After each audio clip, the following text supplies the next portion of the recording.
잘 들리시죠? 네. 우리 회장 스님께서 이 수행 결사 송본 스님과 함께 이끌어 오신 지도 어느 결에 벌써 스님 3년에 접어들어요. 스님께서도 먼 길 왔다 갔다 하시며 우리 송본 스님 항상 이끌어 주시고, 또 우리 회장 스님께서도 혼자 와서 앉아 있어도 앉아 있는 결사를 보여주리라. 자, 이렇게 실천으로 또 해주시고, 그리고 이제 회장 스님과 또 우리 성본 스님, 상덕 스님께서 이 큰 샤카디타 행사를 앞두고도 또 스님이 모든 일들이 원만하게 진행되고 있는 게 아닌가 싶은 생각도 들어요. 지난번에도 제가 명상 코스를 한번 같이 스님들과 했던 적이 있고요. 그래서 오늘은 제목 자체를 감정의 발견이라고 하는 부분을 갖고 감정 조절과 대화라고 했는데, 뭐 당연한 걸로 생각될 수 있어요. 뭐 감정 조절 뭐 아무렇지 않아, 문제 없어. 감정에 어때요, 도선 스님? 감정 조절, 그러니까 나 감정 괜찮아. 혹시 이런 마음 있나요? 필요할 때 있어요. 네. 우리가 그 감정이라고 하는 말이 그냥 듣는 순간 당연히 나는 잘하고 있다고 생각하거나 깊이 생각하지 않고 보지 않을 수도 있어요. 근데 오늘은 감정에 대한 부분을 조금 더 스님들이 적극적으로 한번 대해 보리라. 설령 제가 이끄는 방법이 좀 부족하고 모자라도 스님들께서는 어차피 포교 현장에 서 계시는 분들이고 포교 현장에서 수많은 신도님들을 상대하셔야 되는 자리에 있기 때문에 제일 중요한 건 스님들의 감정을 먼저 잘 아실 필요가 있고, 그래야 또 타인의 감정에 대한 것도 내가 지금까지 들어왔었던 것과 다른 방법이 또 있나? 이렇게 다른 방법도 한번 귀 기울여 보시면 훨씬 우리가 수행해 가고 포교하는데 큰 유익함이 있을 거라고 생각해요.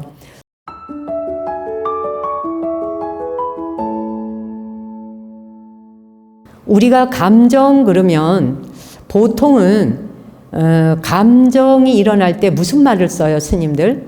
감정 상한다는 말 혹시 써보신 적 있어요? 감정 상해. 그렇죠? 또 그 사람에 대한 감정이 나는 좋지 않아. 이럴 때도 쓰죠. 나 그 사람에 대한 감정 좋은데? 이럴 때보다 느낌 좋은데 라는 말은 쓰고, 감정을 쓸 때 나 감정이 별로 안 좋아. 나 그 사람하고 감정이 있어. 뭐 이럴 때도 쓰죠. 그리고 감정이 불쑥 일어난다는 말 하잖아요. 그리고 감정이 누그러진다할 때도 쓰죠. 감정이라고 하는 말이 일어나기도 하고 누그러지기도 해요. 그러니 가만히 보면 감정은 불쑥 왔다가 순식간에 사라지는 속성을 가지고 있구나. 이게 계속 있는 게 아니라는 거죠. 불쑥 일어났다가 순식간에 사라져요. 감정이라고 하는 것에 선한 감정도 갖다 붙이죠. 악한 감정이란 말도 붙이죠. 충동적인 감정이란 말도 붙이죠. 미운 감정, 질투의 감정, 이렇게 뭐 인간의 원초적인 기분에는 거의 감정이라는 말을 다 갖다 붙여요. 절 바라보셔야 돼요. 보기 싫어도. 감정 상해요, 제가. 저 안 보면. 네. 감정에 대한 용어들을 잘 쓰는 것 같아요? 아니면 안 쓰는 것 같아요? 스님들 생각해 보실 때. 잘 안 쓴 것 같죠? 그런데 감정이 없나요? 감정 쓰잖아요. 그렇죠? 감정은 소용돌이 치고 있는데 입 밖으로 안 쓰고 있는 것일 뿐이죠. 그렇죠, 스님?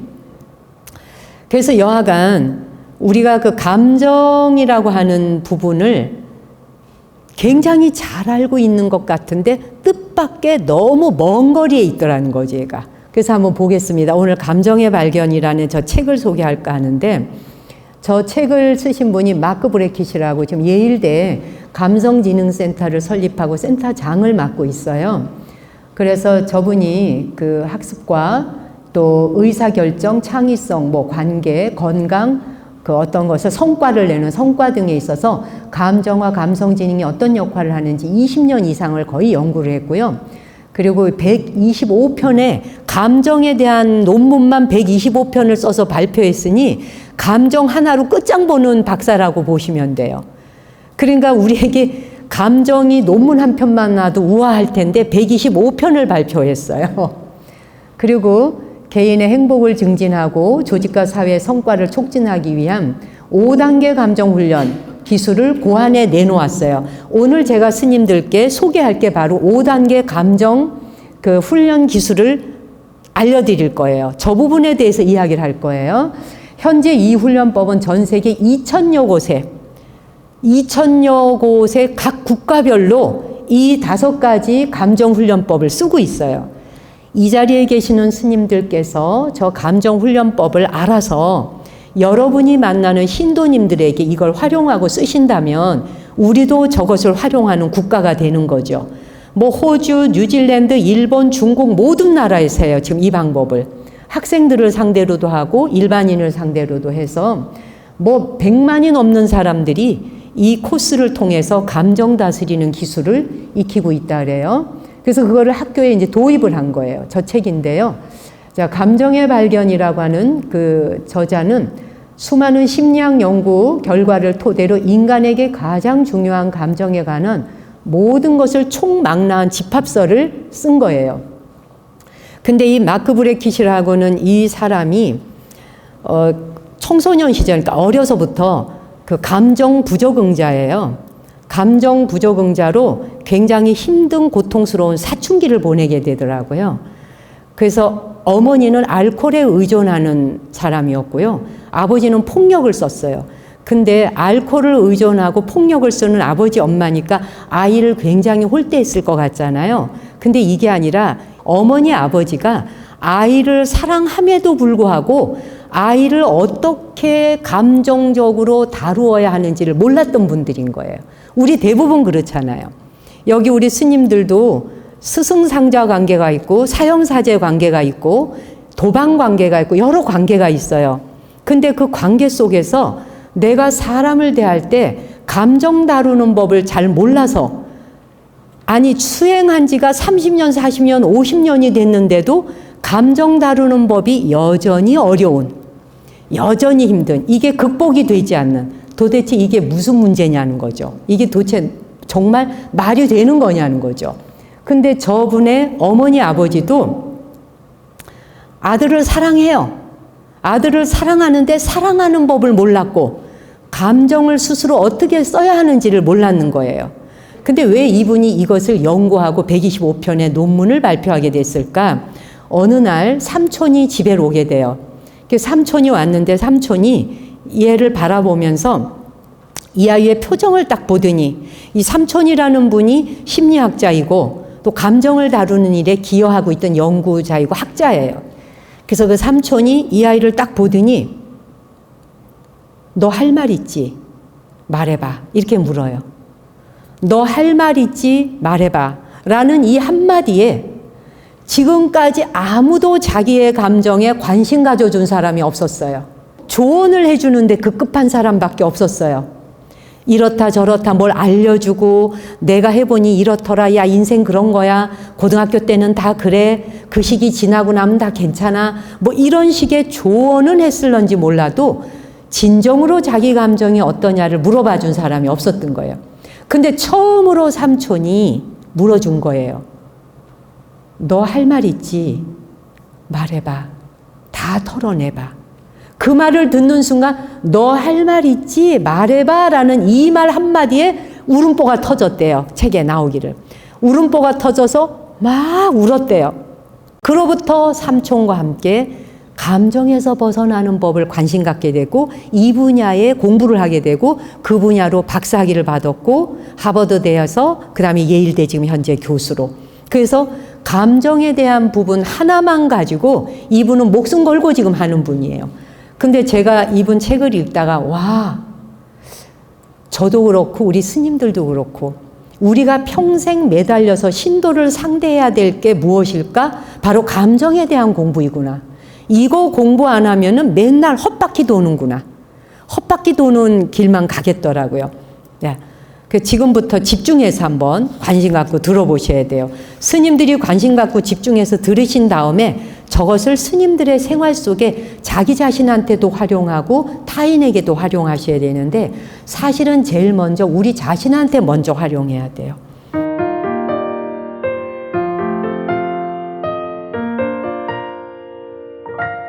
자, 우리는 감정을 표현할 자유가 있다는데 감정 표현하고 사시나요, 혹시 스님들? 어떠세요? 감정 표현했다가 난리 난 적 있죠? 살아가면서 우리는 감정을 드러내지 않으려고 했어요. 특히 저도 그렇고 우리 스님들도 그러시지만 스님들이 감정을 드러내어서 보여주고 말한다는 건 굉장히 경박하고 가벼운 거라고 하는 생각을 무의식적으로 우리가 가지고 있어요. 혹시 내가 이 말 했다고 괜찮을까? 여러분도 간 볼 때 있죠? 스님들도. 감정에 대해서 이게 말해야 될까 말아야 될까? 내가 느낀 지금의 감정을 저 사람한테 있는 그대로 말해볼까 말까 저울질할 때 있으시죠? 있는 그대로 말했다가 혹시 어떤 화살이 날아올지 모르고 관계에서 어떻게 될지 모르냐 조심스럽잖아요, 일단. 그렇죠? 우리는 자신에게든 타인에게든 감정을 표현한다는 게 허락되지 않은 문화와 세상 속에 살아왔어요. 그리고 그거를 꼭 삼켜요. 삼키고 억누른 감정을 눌러놓은 감정은 어디로 가나? 엉뚱한 데 가서 터져요. 다른 사람에게는 불편한 대화를 안 하는데 가까운 사람한테 감정 폭발하는 경우도 있거든요. 그래서 감정을 표현하지 못하게 되면 여러 가지 다양한 문제가 생기거든요. 그래서 감정을 표현하는 것이 굉장히 중요하다는 걸 일단 인식을 해놔야 돼요. 예, 이따가 우리가 감정에 대해서 카드를 보면서 놀이도 좀 해볼 건데요. 하여간 우리는 최대한 감정을 무시하려고 안간힘을 쓰는 편이에요. 그런데 감정은 중시하고 존중받아야 된다. 자, 그다음 두 번째 보죠. 감정은 왜 필요한가? 스님들 생각하실 때 도대체 인간 사회에 살아가는데 감정이라는 게 왜 필요할 것 같아요? 굉장히 복잡한 게 감정이잖아요. 너무 복잡해, 감정이. 어떠세요? 필요하니까 있을 거란 말이에요. 왜 필요하냐는 거죠. 그래서 감정이 생겨난 진화의 과정을 잠시 봐야 돼요. 감정은 난데없이 색수상행식에서 수라고 하는 게 갑자기 어디서 난데없이 튀어나온 게 아니라는 거예요. 반야심경에서는 무색성량 미촉법이라 하는데 무색성량 미촉법인데 색수상행식의 수라고 하는 느낌, 감정, 필링 이게 필요하니까 우리에게 있었을 거예요. 근데 감정이 생겨난 진화의 과정을 잠깐만 살펴보죠. 우리는 동물을 잡아먹거나 하는 공격하는 과가 아니라 피식자예요. 도망다니는 사람이에요. 포유동물 중에 우린 도망다녀요. 잡아먹히지 않으려고. 그렇죠? 피식자인 인간은 접근하거나 회피하거나 두렵고 공포감이 하면 어떻게 돼요? 얼음땡 스탑이죠. 접근과 회피의 용이한 감정을 만들기 위해서 감정이 생겨난 거예요. 자, 그리고 보세요. 감정은 왜 생겨났을까? 칼로 손가락을 다쳤어, 음식하다가. 그 다음에 계단 내려가다 다리가 부러졌어요. 내가 이렇게 팔이나 다리 등 몸을 다쳤을 때 조금만 다쳐도 바로 우리 몸은 통증을 느끼게 되죠. 칼에 비었을 때. 어때요? 통증 느끼죠? 그렇죠? 네. 몸이 통증을 느끼는 게 아니라 그 위험을 뇌가 그 통증을 알아차리는 거잖아요. 우리의 뇌가 바로 통증을 느끼는 이유는 위험으로부터 보호하기 위해서. 예. 그래서 통증이 가장 먼저 뇌가 느끼게 되고 그 느낌이 척추를 통해서 뇌 쪽으로 이동해 가는 거예요. 예. 척추를 통해 뇌로 올라가서 뇌 안에 누구에게 전해지냐? 편도체에 전해지죠. 편도체에 이르를 때 비로소 통증이 고통스러운 감각으로 받아들여지잖아요. 잘 와닿지 않는 내용도 있을 수 있고 와닿는 것도 있을 수 있는데 새로운 것일수록 한번 더 들어보시는 게 필요하죠. 자, 이렇게 편도체에 이르르면 통증이었던 것이 아까는 다쳤을 땐 통증이었는데 편도체에 이르는 순간 고통으로 바뀌어요. 편도체는 이게 고통이야라고 알아. 왜 그럴까요? 고통스러워라고 하는 걸 알아야 두려움 속에서 얼음땡 탁 멈추든지 아니면 도망가든지 그러니까 회피하든지 접근하든지 방법을 쓰거든요. 그래서 통증은 통증이라고 하는 건 누구나 느껴요. 근데 편도에 도착한 고통은 사람마다 느끼는 게 다 달라요. 왜 우리 조금만 아파도 막 죽는다고 그러는 사람 있잖아요. 스님들 중에도 엄살쟁이 얼마나 많은데요. 여기도 엄살쟁이 있으시죠, 혹시? 조금 아프면 아야야야 막 이러지 않아요? 네, 엄살쟁이 막 있잖아요. 막 그냥 곧 죽는 줄 알고. 사람들 중에도 그런 사람 많거든요. 네, 근데 통증과 고통을 느끼는 거 이게 서로 다르다. 자, 그래서 뭐냐 하면 감정은 생존에 매우 유익하기 때문에 생겨난 것이 감정이라는 걸 먼저 인식하셔야 돼요. 살아가는데 생존 전략으로 감정이 필요했던 거예요. 감정이 없다면 우리 다 죽었어요. 살아가는데 인간에게 감정이라는 게 없었다면 인간은 지금의 이렇게 많은 호모사피엔스는 80억 인구를 창출할 수 없었어요. 감정이라는 것이 있어서 감정 때문에 우리는 우리를 보호하게 됐고 보살피게 되었고 살아남는 법을 알게 되었고 그걸 통해서 도망가는 법과 접근하는 법을 알게 되었고 그 다음에 얼음땡 멈추는 법을 알게 되었고 스탑할 줄을 알았다는 거죠. 감정이 쓸데없는 게 아니란 얘기죠. 쓸데없는 게 아니기 때문에 감정은 억압하고 눌러서 되는 일이 아니란 이야기인 거죠. 무척 실용적이고 생존에 굉장히 필요한 전략을 쓰느라고 감정이 있었던 거구나. 그래서 이게 굉장히 중요한 거구나 라고 하는 걸 먼저 인식하셔야 돼요. 우리가 이 감정을 필요로 하지 않았다면 감정은 우리 곁에 존재하지 않았을 거예요. 그럼 반야심경의 내용도 달라졌을 거예요. 예. 색만 있고 수상행식이 사라졌을 거예요. 안 그렇겠습니까? 감정이 없다면 감정 다음에 뒤따라오는 게 수상행식이잖아요. 그렇죠? 감정이라고 하는 게 필요 없었으면 10까지 갈 것도 없는 거죠. 이걸 먼저 인식하자는 거예요. 자, 그 다음에 세 번째가 감정은 기술이다 하는 말이 있었어요. 제가 오늘 이 책을 소개하는 이유이기도 합니다. 이게 무척 중요한 말이에요, 스님. 이 말을 꼭 기억해 주세요. 저 말에 깜짝 놀라지 않아요, 혹시 스님들? 감정이 기술이래요. 이런 말 들어보셨어요? 기술이래요. 감정이 기술이라고 하는 말은 우리에게 무척 희망적이지 않아요? 기술적이라고 하는 말은 뭘 말할까요? 기술적이라고 하는 건 그렇죠. 배우면 되는 거고요. 훈련하면 된다는 이야기잖아요. 네, 조절이 가능하죠. 그렇죠, 스님. 감정이 기술이다. 이 단어 하나만 오늘 알고 가시면 되고요. 이 책의 관전 포인트가 처음부터 끝까지 물고 가는 게 이 부분입니다. 이 말에 우리는 지금 화들짝 놀라야 돼요. 우와! 감정은 그냥 내동댕이 쳐놓고 지가 오면 오는갑다 가면 가는갑다 기도해서 다스리고 수행해서 다스리고 또 일반 사람들은 이빨 어금니 꽉 깨물고 다스리는 것이 감정인 줄 알았는데 그러니 보세요. 가정생활에서 10년, 20년, 30년 결혼 생활하면서 살아가도 감정 하나 못 다스려서 싸움이 일어나고 부부 싸움이 일어나고 이혼하게 되고 그걸로 살인사건까지 감정 때문에 오는 거잖아요. 그게 정치, 경제, 행정, 사회 모든 문제가 감정으로 직결된 문제들이에요. 좋은 것이건 나쁜 것이건. 그렇죠? 그걸 한번 집중하고 들어보셔요, 앞으로는.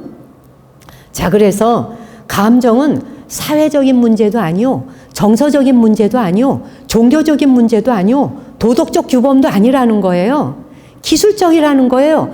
기술은 훈련하면 된다는 거예요. 난 여기 도저히 못 있겠어.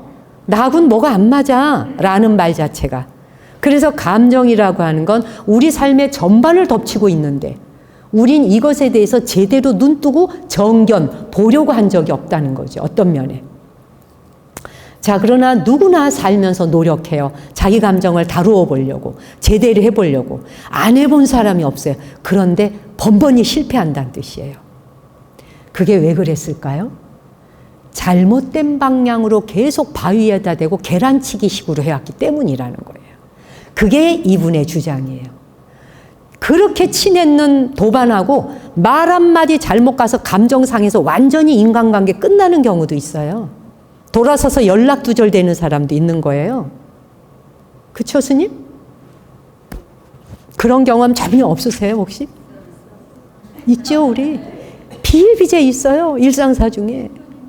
신도님들하고도 있죠. 회장단 뽑아놔 보세요. 그죠? 그냥 그 헤게모니가 조성이 돼가지고 막 니 편 내 편 막 총무팀, 회장팀, 부회장팀. 그렇죠? 거기서 막 감정이 전부 충돌하지 않습니까? 스님들이 이거 유념하셔야지 돼요. 예, 벌로 들으셔서 될 일이 아닌 것 같아요. 자, 바위에 계란치기 형식으로 다가가다 보니까 잘못된 방향인지를 모르고 우리는 지금까지 감정의 굴레에서 빠져나오지를 못했었구나. 이 생각을 하실 필요가 있다는 거죠. 그런데 기술은 익히는 거잖아요. 훈련하면 되잖아요. 트레이닝하면 된다는 거잖아요. 그런데 어떻게 한다? 의도를 가지고 반복적으로 훈련한다. 누가 무엇을 하듯이 음악가가 연주를 하기 위해 반복 피아노 연주하듯이. 그렇죠? 임윤찬이라는 피아니스트가 어느 날 갑자기 피아노를 둥당당당 뭐 쇼팽곡을 쳤겠어요? 어마어마하게 어릴 때부터 피아노 앞에 앉아서 이 손가락이 부러지라 연습하지 않았겠어요? 훈련하지 않았겠어요? 우리 스님들은, 출가한 스님은 누굴 할 것도 없이 감정을 다스리는 예술가가 돼야 하며, 감정을 다스릴 줄 아는 디자이너가 돼야 되며, 감정을 건축할 줄 아는 설계자가 돼야 된다. 이 생각을 제가 하게 됐어요. 감정에 대한 한 최고의 설계자, 감정에 대한 한 최고의 디자이너, 감정에 대한 한 최고의 예술가가 돼야 한다. 예, 그래야 우리 스님들이 일반 신도님들을 도울 수가 있어요. 협조할 수가 있어요. 부처님이 감정을 다루는 최고의 고수이신데, 감정의 최고 달인이신데, 인류의 최고 스승이셨는데, 무엇에? 감정 다루는 것에 최고셨잖아요.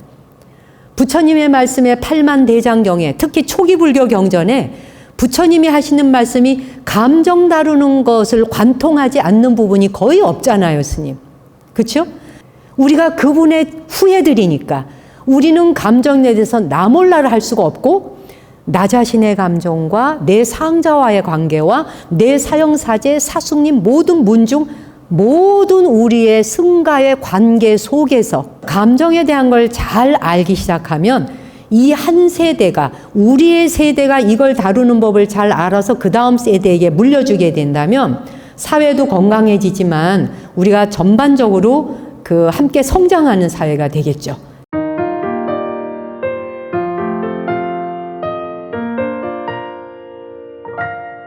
이제 오늘 스님들께 제가 소개할 저 5가지를 한번 보시겠어요? 자, 한번 보시면 룰러라고 하는 이름으로 이분이 소개하는 거예요. 룰러. R-U-L-E-R. 따라해 보실까요? R-U-L-E-R. 룰러. 같이 해보세요. 룰러. 예. R-U-L-E-R. 이것이 바로 이분이 여러 연구 업적을 통해 다른 분들 것까지 참고해서 자기가 개발한 거예요. 이것이 지금 전 세계에 퍼져 있다는 거예요. 2,000여 곳에 퍼져서 2,000여 곳에서 실제로 실습하고 테스트하고 있고, 이걸 통해 감정을 다스리고 있고. 네. 그래서 이 룰러에 대한 이야기를 하나씩 짚어볼 건데, 보시면, 자, 룰러의 제일 중앙에 뭐가 있나요? 가운데? 감정 조절하기가 핵심 코어예요. 조절하기라고 하는 게 중앙에 있어요. 감정 조절하기. 그래서 감정을 조절하는 것이 레귤레이팅에서 R자를 딴 거예요. 그 다음에 위쪽으로는 뭐가 있어요? 감정을 인식하기도 역시 R이네요. 그렇죠? 예, recognizing. 감정을 인식한다. 알아차린다. 그렇죠? 그 다음에 중앙에 있는 R자에서 왼쪽 편으로 뭐가 있나요? 감정을 이해하기. 그렇죠? understanding이라고 쓰여져 있죠, 스님? 예, 감정을 이해하기. 그 다음에 화살표가 오른쪽 방향은 감정 이름 붙이기. 라벨링 하기. 라벨링. 그렇죠? 감정이 이름 붙이기. 그 다음 밑에는 뭐가 있죠? 예, expressing. 그렇죠? 네, 감정을 표현하기. 이것의 첫 글자를 따서 R-U-L-E-R 이렇게 간 거예요. 예, 순서 아시겠죠? 네, 오늘 다른 거 다 잊어버려도 좋아요. 요거 5개 덩어리만, 네, 옳지. 우리 도선 스님 외우네. 그렇지, 그렇지. 눈 감고 한번 해봐요. 눈 감고. 가운데 조절하기. 그렇지. 위에 인식하기. 옳지. 아래. 이쪽으로 먼저 해. 이쪽으로. 응. 그렇지. 이해하기. 오른쪽 라벨링. 응. 이름 붙이기. 응. 밑에 표현하기. 표현. 그 박수 한번 보내주세요. 오, 역시. 그렇지. 역시 공방이가 다르네. 팍팍팍 외워지네. 이렇게 이 자리에서 바로 섭렵해버려야 돼요. 집에 가서 외우리라 절대 안 외우고 스님들 여기서 끝난 이상 들여다보지 않으세요. 자, 좋아요. 스님들 여기까지는 잘 따라오셨어요. 우리 감정은 표현할 자유가 있다 해서 감정은 왜 필요하냐에다가 감정은 기술이에요. 기술인데 뭐예요? 5가지 기술 나왔어요. 자, 저걸 이제 하나씩 우리 같이 보도록 할게요. 한번 넘겨볼까요? 감정을 다루는 5가지 기술 중에 제일 먼저 감정을 인식하기라고 하는 부분이 나왔어요. 감정이라는 게 이게 뻐적뻐적 문 앞에서 걸어 들어오기 전에 일주문을 통과해 들어오기 전에 바로 알아차릴 수 있어야 돼요. 이게. 그런데 대부분은 이 감정을 바로 알아차리기가 엄청 어려워요. 이미 불 붙어버린 뒤에 확 쏴붙이고 무엇이라고 불긋 울긋 불긋 울긋 불긋 하고 난 다음에 뒤에 가서 후회하는 경우 있잖아요. 아이 괜히 그랬어. 뭐 이럴 때 있죠. 스님들도. 그렇죠?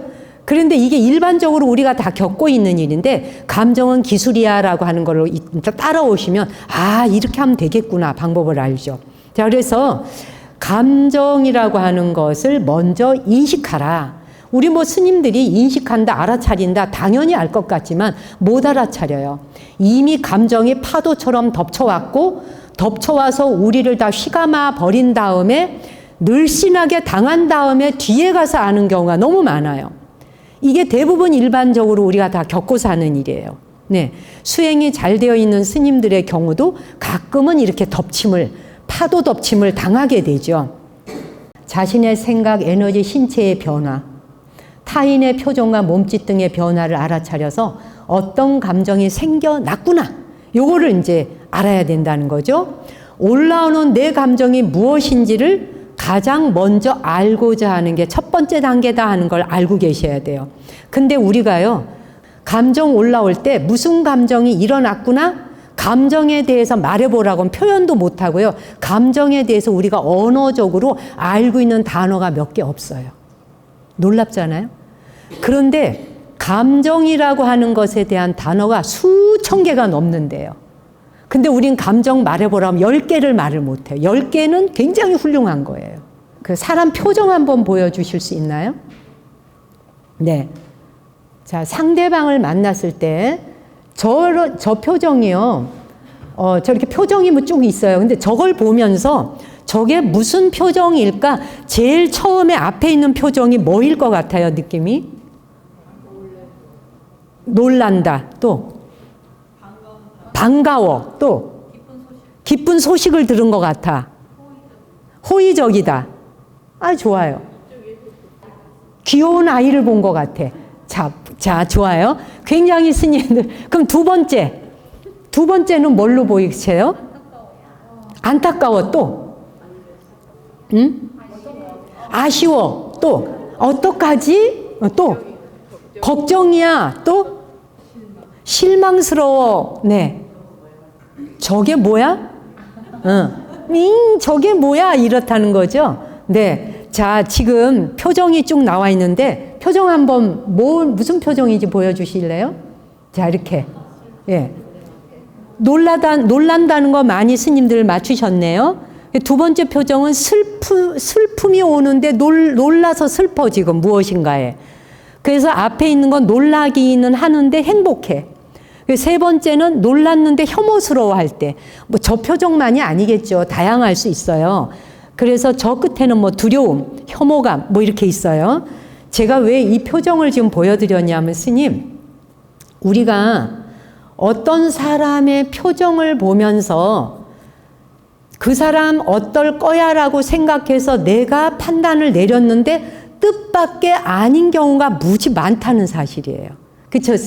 맞출 때도 있지만 아닌 경우도 너무 많아서 그래서 감정은 표현하지 않으면 엇박자 나가고 잘못된 것으로서 내가 알아차릴 수 있다. 그럴 때 있잖아요. 왜 우리가 스님들을 이렇게 만났는데도 저도 그런 경우 가끔 있거든요. 어떤 스님이 표정을 딱 이렇게 봤는데 왜 저렇게 쌀쌀맞지? 이렇게 내가 생각했어요. 그래서 왜 이렇게 쌀쌀 맞지라고 했는데 그 사람은 나중에 알고 보니까 쌀쌀 맞아서가 아니라 그냥 본인은 무덤덤하게 있었을 뿐인 거예요. 근데 제가 볼 때 그게 쌀쌀 맞아 보여. 라고 내가 생각을 할 때가 있더라는 거죠. 그래서 우리는 상대방의 어떤 표정이나 사람을 보면서 내가 생각했는 어떤 감정이, 내가 느낀 느낌이 정확하지 않을 때가 참 많다고 하는 걸 먼저 인식해야 돼요. 네. 행복한 혐오감이라는 게 그러니까 저런 단어가 과연, 그렇죠. 행복한 혐오감이 왜 이런 거겠죠. 혐오스럽긴 한데 그렇다고 아주 싫지는 않아. 아, 부끄러울 때 그런 것 같아요. 스님 아까는 막 졸더니 지금 엄청, 우와, 박수 한번 보내주세요. 우와, 좋아요. 네, 자기 이렇게 표현을 해보세요. 네. 그래서 저게 사실 서양 사람들 스타일의 거라 우리하고는 또 문화와 정서가 꼭 같지는 않아요. 그렇죠? 근데 저렇게도 표현하는구나 라고 저도 보면서 저렇게도 쓰네. 우리는 그냥 혐오라고 하잖아요. 그래서 저런 다양한 용어를 쓰기도 하는구나. 화나는 혐오감도 있고요. 그리고 놀라는데 혐오스러운 놀람, 슬픈 놀람, 행복한 놀람이라는 것도 우리 잘 적응이 안 되는 말이었는데 저렇게 놀라는 게 있구나 라고 하는 거 하여튼 보게 되었어요. 감정은 표정만으로 정확하게 알 수가 없다. 그 사람의 몸짓, 그 사람의 표정, 그 사람의 어떤 그 움직임을 가지고 알아차리는 게 있잖아요. 직감적으로. 그렇죠? 그걸 직감적으로 알아차렸지만 그게 언어가 없는 비언어적으로 우리가 알아차리는 게 80%래요. 그런데 그 80%가 언어가 없는 몸짓과 표정이나 이런 것만 갖고도 알아차릴 수 있는데 사실은 언어를 사용해서 정확하게 아는 게 더 분명하게 안다는 거죠. 그래서 감정 인식하기. 두 번째 가볼게요. 네. 감정을 그다음 이해하기 들어갔어요. 자, 감정에 대해서 우리 스님들한테 그 무드미터 좀 나누어 드릴래요? 한번 볼게요. 감정이 얼마나 다양하게 있는지. 자, 그 보시면 그 페이퍼에 보면 지금 이제 가로 세로 축이 있어요. 우선 그 가로 세로를 지금 보면 25개씩이에요. 가로 열, 세로 열 해가지고 총 100개인데요. 4개의 구역에 4가지 색깔로 표현한 거잖아요. 밑에 보면은 쾌적한데 낮아요. 이쪽 파란색, 빨강색 쪽으로 오면. 그쵸? 그 다음에 노란색과 연두색이 있는 곳은 쾌적함이 높아요. 그쵸? 그 다음에 세로줄을 볼게요. 세로줄을 보니까 파란색과 연두색이 있는 곳은 활력 자체가 에너지가 좀 낮은 곳이네요. 그 다음에 빨간색과 노란색이 있는 곳은 활력인데 높아요. 이게 이분이 수많은 2,000개가 넘는 감정 중에 100개의 대표적인 감정을 뽑았어요. 뽑아서 이렇게 해놨는데 굉장히 도움돼요. 이게 스님들에게 이제 조금 이따 연습할 때 되게 도움될 건데요. 빨간색을 한번 같이 읽어볼까요? 시작. 격분한, 경로한, 화가 치밀어 오른, 불안한, 불쾌한, 공황에 빠진, 몹시 화가 난, 겁먹은, 우려하는, 골치 아픈, 스트레스 받는, 좌절한, 화난, 근심하는, 염려하는, 초조한, 신경이 날카로운, 짜증나는, 마음이 불편한, 충격받은, 망연자실한, 안절부절 못하는, 거슬리는, 언짢은. 빨간색은 뭐예요? 텐션이 굉장히 높은 거죠. 그리고 불쾌한 상태이죠. 그러면 연두색으로 한번 와볼까요?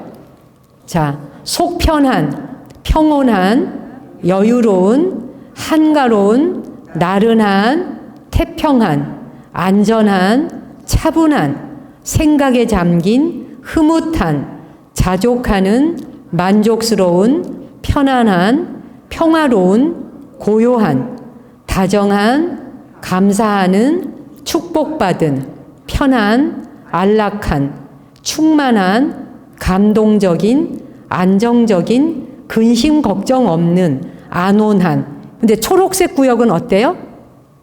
쾌적하죠. 쾌적한데 텐션은 어때요? 텐션이 낮죠. 안정적이죠. 그러니까 고요한 편이죠. 파란색 우리 같이 읽어볼게요. 기왕에. 역겨운, 비관적인, 소외된, 의기소침한, 절망한, 침울한, 시무룩한, 비참한, 우울한, 가망 없는, 실망스러운, 낙담한, 쓸쓸한, 뚱한, 고독한, 의욕 없는, 슬픈, 기죽은, 기진맥진한, 소모된, 냉담한, 지루한, 피곤한, 지친, 진이 빠진, 쾌적함이 낮은 쪽인데 활력도 낮은 쪽이 파란색이구나. 이번에 노랑 한번 기왕에 같이 보죠. 놀란, 들뜬, 기운이 넘치는, 만족스러운, 유쾌한, 긍정적인, 쾌활한, 활발한, 집중하는, 기쁜, 흥겨운, 동기부여된, 흥분한, 행복한, 희망찬, 아주 신나는, 영감을 받은, 낙관적인, 자랑스러운, 재미있는, 황홀한, 의기양양한, 열광하는, 짜릿한, 더없이 행복한. 이게 지금 감정의 상태에 대한 것들을 이렇게 다양하게 표현을 해본 거예요. 이런 표를 집에서 큼지막하게 써서 벽에 붙여놓고 매일매일 자신의 감정을 체크하면서 오늘의 내 감정이 이것 중에 어떤 것이 있는지, 또 이거 말고도 더 표현할 수 있는 게 있는지, 왜? 수천 가지가 넘는다 그랬거든요. 그 중에 대표적인 거 100개만 뽑은 거예요, 이게. 이 표가. 근데 이게 무척 도움이 돼요, 이 표 자체가. 색깔과 네. 색깔과 이 표현이 관련 있죠. 네네. 감정의 색깔인 것 같아요. 그렇죠. 감정의 컬러 색을 나타낸 거죠. 그렇죠? 감정을 표현한 색깔이에요. 네. 그래서 요걸 가지고 스님들께서 평소에 활용하시면 도움이 될 수 있거든요. 지금 이 감정 표현에 대한 것을 몇 개를 보셨는데, 스님들이 스님 자신과 절에 가서 여러 스님들을 만날 때와 신도님들을 만났을 때 이 감정 도표를 가지고 어떤 감정일까를 알아차리고 느껴보는 것도 상당히 도움이 돼요. 그래서 감정에 대해서 밋밋하게 두루뭉술하게 알면 감정은 억압받고 뭉쳐요. 그래서 전혀 해결이 되지 않아요. 근데 이 감정 표현을 가지고 혼자서라도 입속으로라도 난 지금 굉장히 안온해. 안온하라는 느낌과 감정을 알아차릴 때 안온함이 무엇인지를 명료하게 알죠. 그 질감, 감정의 질감을 알 때 희한하게 이게 어떤지 아세요, 스님? 감정의 질감을 정확하게 알면요, 그 감정이 없어져요. 감정이 사라져요. 약해지거나 없어져요. 개인 방에다 이렇게 페이퍼를 하나 걸어놓고 달력처럼 일지처럼 해놓으시고 오늘의 감정 노트를 딱 써, 한 줄을 딱 써서 오늘 내가 너무나 불쾌해. 그럼 불쾌함 해갖고 불쾌함을 딱 갖다 붙이는 거예요. 예, 거기다가 내가 오늘 하루가 어땠는지, 예, 그 다음 지쳤는지, 그러면 지쳤어, 피곤해, 나른해.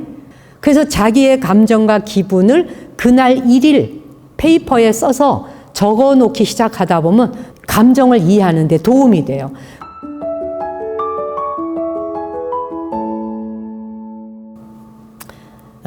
그 중에서 스님들은 어떤 색깔이 제일 좋아요? 어떤 색깔 이 중에? 노란색이 제일 좋아요? 초록색이 좋아요? 네, 또? 혹시 빨강색 좋은 분은 없어요? 활력이 막 넘치는 에너자이저 막. 아마 우리 회장 스님은 노란색이다가 초록색이다가 일할 때는 빨강색도 막 확 에너지가 넘치실걸요? 네. 빨강색. 여기서 사실 중요한 거는 부정적인 감정이나 긍정적인 감정은 없다는 걸 아셔야 돼요. 우리가 빨강색에서 격분한다는 말이 있잖아요. 그러면 격분 이러면 우리는 나쁜 걸로 생각하잖아요.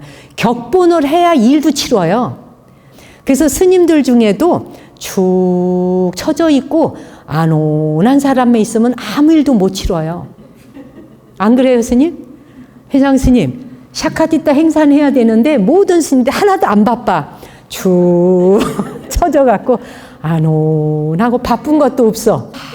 말도 없고 표정도 크하고 일은 막 들고 뛰어다니면 막 그냥 물건도 날라야 되고 밥도 차려야 되고 막 안내도 해야 되는데 격분하는 사람이 하나도 없다. 응? 빨강색. 우리 회장 선생님, 난 빨강색 할 거야. 막 흥분 상태에서 일을 해야 되는데 말이야. 그렇죠? 에너지가 넘치. 그래서 부정적인 감정은 아니라는 거예요. 긍정과 부정이 따로 있지는 않다. 그 다음에 잘못된 감정도 없어요. 감정은 그저 정보일 뿐이에요. 적절하게 써야 그렇죠, 스님. 맞습니다. 우리 성본 스님 맞. 적절하게 알맞게. 힘 팍 나갈 땐 사천왕 됐다가. 그렇죠? 또 어느 순간엔 관세음보살 같이 자비로웠다가 이걸 뭐 자유자재로 써야죠. 모든 감정에는 다 이유가 있다는 사실을 이해하시면 좋겠어요. 자, 그러니까 이 말은 뭐냐면 비판적이거나 의심하는 감정이 있는 사람이 그 감정은 어디에 활용할 때 좋을까요? 수사할 때 좋죠. 그 다음에 우리가 이런 페이퍼 같은 거 종이 볼 때 오타를 찾아내는데 교정하는 데 최고죠. 안 그래요? 그 다음에 비관주의자가 있어요. 일이 잘못될 가능성을 미리 예측하는 데 써먹을 수 있거든요.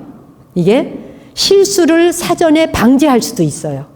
죄책감이라는 감정이 있어요. 죄책감은 도덕적 기준의 나침반이 되어줘요.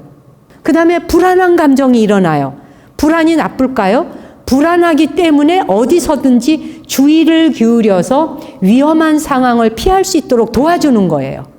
불안한 감정 때문에. 그렇죠? 감정은 나름대로 다 이유가 있다. 요걸 이해해 주시면 돼요. 자, 그래서 가장 좋은 감정이 거기에 보면 황홀함이라는 거 있죠? 노랑에 있나요? 예. 황홀함이라고 하는 게 노랑에 있어요. 제 끝죠? 보세요, 그럼 스님. 굉장히 황홀해. 근데 계속 황홀해봐. 황홀 상태에 계속 일할 거는 많아 죽겠는데 계속 황홀 이러고 다녀. 어떻게 돼? 황홀에 빠져서 막 살아. 황홀해? 막 이러고 있어봐. 아, 날씨 좋아. 황홀해. 아, 너무 좋아요. 막 이러고 다녀봐. 계속해서 햇빛이 쪼여봐요. 어떻게 될까? 졸도해요. 그래서 아까 우리 성본생께서 말씀하신 것처럼 이거를 적절하게 잘 써야 돼 라고 하셨잖아요. 모든 감정은 적절하게 잘 쓸 때 다 건강하게 쓰일 수 있다. 좋은 감정, 나쁜 감정이 있는 게 아니니까 무엇은 싫어, 무엇은 좋아라고 할 일은 아니다. 이걸 일단 이해하셔야 돼요. 그렇죠? 자, 그 다음에 세 번째는요. 뭐라고 나와 있어요, 스님? 그렇죠. 감정에 이름 붙이기. 이거 진짜 중요하거든요. 라벨링 붙이는 거. 그래서 실제로 자기가 어떤 감정을 느끼는지 내가 느끼는 감정에 대한 걸 이름표를 하나씩 붙여나가면서 라벨링을 붙여가다 보면 감정을 제어하고 컨트롤하는데 엄청 도움이 돼요. 만약 자기가 잘못한 게 아니야. 근데 다른 사람으로 잘못 보고 윗사람한테 비난을 듣거나 꾸중을 들었어요. 그럴 적에 자기 감정은 어떨까요? 굉장히 불쾌해. 또 불쾌하고 억울하고 억울하고 불쾌할 것 같다. 그렇죠? 이런 감정들을 빨리 알아차리고 인식하고 라벨링을 붙여라. 예. 마음에도 붙이고 표딱지로도 붙일 수 있는 거죠. 그렇죠? 그렇게 붙여나가다 보면 두루뭉술하게 알고 있었던 감정이 현미경으로 들여다보듯이 자세해지는 순간 뜻밖의 그 감정을 내가 아는데 자유롭고 편안해져요. 두루뭉술 모를 땐 이 안에서 감정이 쌓여 있어 갖고요. 얘가 탈출구를 못 찾아요. 찾아 나가지를 못해. 근데 내가 라벨링을 붙여주면 바로 출구를 찾아서 나가요. 불쾌하고 서운해요. 불쾌함, 서운함. 라벨링을 붙여주면 그 이름을 붙였는데 그 감정으로부터 내가 노연하고 자유로워지는 걸 느껴요. 신기하게도요. 그걸 한번 시도해 보시라는 거예요. 실제 말만 해도 해결이 돼요. 감정적 경험을 잘 설명하는 정확한 용어를 찾는 것으로 감정에 정확한 이름을 붙이면 자아인식 능력이 높아지고 사회적 의사소통에 감정을 효과적으로 전달하게 된다.